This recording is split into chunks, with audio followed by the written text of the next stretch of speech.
Welcome back to more ignorance in basketball. Now, before I start this video, as usual, I did just get another email from YouTube, and they wanted me to tell you personally that if you like the video and or subscribe to the channel, that YouTube, not me, but YouTube, will be sending you a brand spanking new copy of Assassin's Creed 2 on the Game Boy Advance. Now, I'm pretty sure that doesn't exist, so hopefully you guys don't get mad and think I'm being serious. But let's get into this video because I want to cover a couple of things.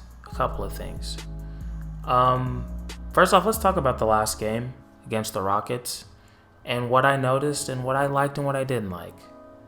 Actually, before I even talk about that, I have to talk about the last video. Because the last video I made, I was calling out Ayton. And because he was playing soft. I think we can all agree that offensively he's been a bit soft. And I wasn't the only one noticing it. It seemed like everybody was fucking noticing it. So he was put into trade talks. I think not by like the actual team, but by a lot of fans and people in the YouTube basketball Twitter realm. I saw some trades for Towns for him. I think that was like really I saw some things with Philadelphia too. But I asked you guys because, I always defer to the OG Suns fans what you guys would think.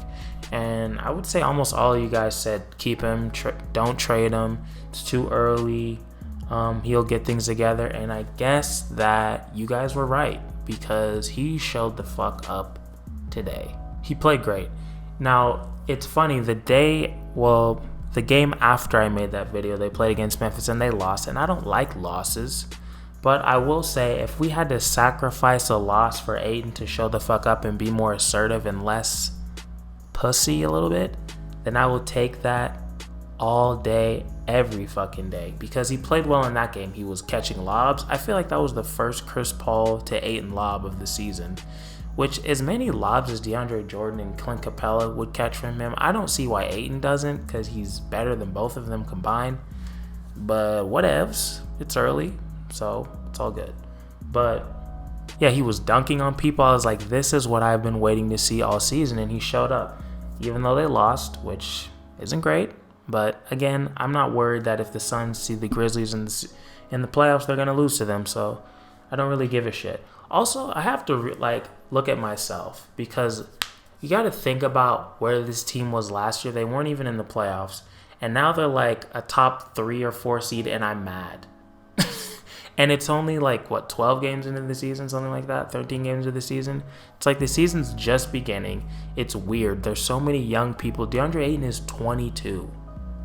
You know how fucking dumb I was when I was 22? I could barely walk and read and chew gum at the same time. And I can't walk and read at the same time. That sounds kind of difficult. I could do it, but both would suffer. You know what I mean?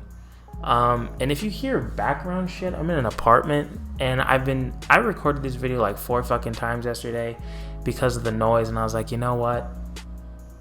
I can't control that. So it's been quiet all day. And of course somebody just starts to play fucking Lil Uzi Vert now because, that's just how life works sometimes, but it's all good. So let's get into what I noticed in the game where they won against the Rockets. So the only thing I really got to complain about is the turnovers. They had 17 and most of them were earlier in the game. Let me know what you guys think about this, but I feel like I'm noticing a pattern that every time the Suns try to get DeAndre Ayton involved early in the game, it looks like they turn the ball over a lot. And also I feel like they shoot poorly those games. And speaking of shooting poorly, actually, this is another reason of why this was a great win. Because the Suns shot 24% from 3 and still won. I mean, the Rockets shot almost 10% better and they still lost. So I think that's a huge sign. And I mean, it's not Ayton definitely showed up. He had fuck the game. I'm sorry, but it's just a game. This is what we've been waiting for.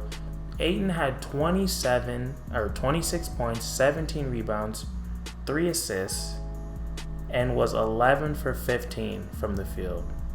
And the best stat, 5 blocks. He had 5 fucking blocks, people. 5. Not 1, not 3, not 4, not 0, but 5. He had 5 fucking blocks. This is what he's capable of every game, I feel like. Okay, maybe not 27 and 17 and 5, but he's capable of a lot more than he's doing. I think we can all agree on that. And the fact that he had 5 blocks against some pretty good, like Christian Wood and Boogie Cousins, these aren't fucking scrubs. I know Boogie Cousins, this isn't the Boogie Cousins that of old, but he's still not. I mean, I'm pretty sure every fucking team would take him as a backup center. So, or hell, even a starting center. He's still really fucking good. So, I think this was a huge game for him. And I'm going to say that, I'm not going to say I was wrong because he definitely was playing soft. But I'm I don't know if proud is the word because, again, I feel it gets weird to say you're proud of somebody that you don't know. But I'm proud of him. Fuck it, I'm proud. I'm proud of him. He showed up. Everybody was shitting on him simultaneously, it feels like, after that Wizards loss. And he showed the fuck up when he needed to. And, you know, I can't be any happier than I am right now for young Ayton. And he hit some clutch free throws. And he had some big defensive plays down the stretch. I mean, and the way he was scoring, it wasn't all fucking Dirk Nowitzki shit. He was dunking. He was catching lobs, like I was saying. Like, he was doing a little bit of everything. He was still using a little bit of his finesse. He was, you know, I saw him when he caught the ball by Boogie, and Boogie kind of fucked up going around it wasn't a screen, I don't know, I'm sorry, you guys know what I'm talking about. And then he like drove in and had that layup. I was like, oh shit, here we go. He's getting a little bit more aggressive, and he kept it up. So I think this is a huge sign. It makes me very hopeful for the playoffs because I think we can all agree the talent. Now, actually, no, fuck what I'm saying. Now I know that the talent is here because I didn't know if he was capable of it because, like I said, I'm not an OG Suns fan, so I haven't seen him that much. And definitely this season, he hasn't showed me a lot. Or, I mean, not just me, but I don't think he's shown us a lot. But after these last 2 games, now I know he's capable of it. So now it's just a matter of building those habits and if he's going to be able to stay consistent and show up when it matters, which is obviously in the playoffs. So now I know. So now I know he can do it. Now I know that if it's him and Anthony Davis, he has a good chance of outplaying him. As crazy as that sounds. Or maybe not outplaying him because I don't think they're going to utilize him as much as they're going to use Anthony Davis. But he can hold his own, at least. At the very least, he definitely has the capability to hold his own, if not outplay him. And I think that's huge. And like I don't even know if I got into this because I'm so all over the place. But the reason why this was such a big win for the Suns, low-key, I wish that James Harden was still on the Rockets just so I could have seen his stupid fucking face when they lost. But that's all good and that's fine because I'll take the win. But this was such a big win for the Suns because they shot so poorly and they still won. And I'm remembering now that I did say that. So, yeah, I don't know if I have anything else to say. You know what? Your boy had to look at his phone for a second and remember some things about this game actually that were important. So, another reason why I like this game was because there was adversity that I forgot about. Like I told you, I'm in the East Coast now, so like by the time I went to bed at like 2 a.m. trying to record this video over and over and over again because of it, you guys don't give a shit. It's fine. Like, it's not your fucking problem. But so the Suns got a 20-point lead, right? And then it got down, I think when Devin Booker was leading the bench, you know how like they always stifle Chris Paul and Devin Booker's minutes. They kind of just have, usually if it's like a good team or if the team's competing well, they'll kind of stifle their minutes. So they had a 20-point lead, and then when Chris Paul went to the bench and Devin Booker was leading the second unit, I guess you could call it. It's like a mix. It's always like a mix. It got down to like 5, maybe even 3. and then Chris Paul went, or no, and then Devin Booker got it to 10, and then Chris Paul switched for him, and then it got down to like 5 or 3 again, and then Chris Paul and the rest of the guys got it to like 15, and then it got down to like 3 again. We were like, fuck. But they just kept weathering the storm, and they waited it out, and they made clutch plays, and that's what I'm looking for. That's a big sign.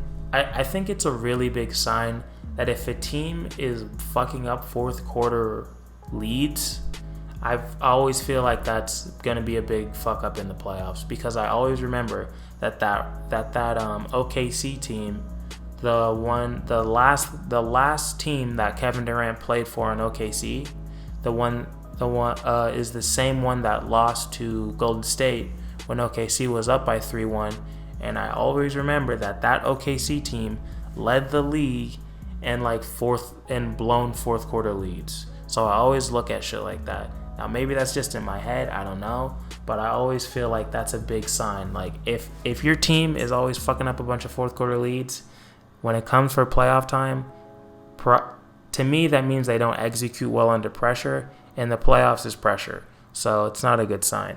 So I'm glad that they toughed this one out. And also, I know that the Suns have blown a couple fourth quarter leads this year, which is, like that Memphis game. I was like, fuck, come on. But I have to remember, it's like we're fucking early. The fact that this team is as good as it is now is a blessing, because they're so new. And you got to think about where they were last year, or not even a year ago, like a couple months ago. They didn't even make the playoffs, and now they're the 4th seed, and I'm bitching. It's like, I know I already said that, but I got to check myself and relax a little bit. And I'm not saying that, I'm not going to not talk about something and I see it, but I feel like sometimes you just got to remember, like, hey, it's early, so we got to relax a little bit. So I think that's all for now. I feel like I've repeated myself like an old man, and I am a little bit tired, and I'm afraid of becoming that old man. I don't think anybody wants to be the guy. Everybody has a grandpa or an uncle like that just keeps telling you the same story over and over again, and that person's annoying, and I don't ever want to be that person. So I'm going to end it here. The fucking Suns play the Nuggets tomorrow, and I will be making a video tomorrow about that. So I'm going to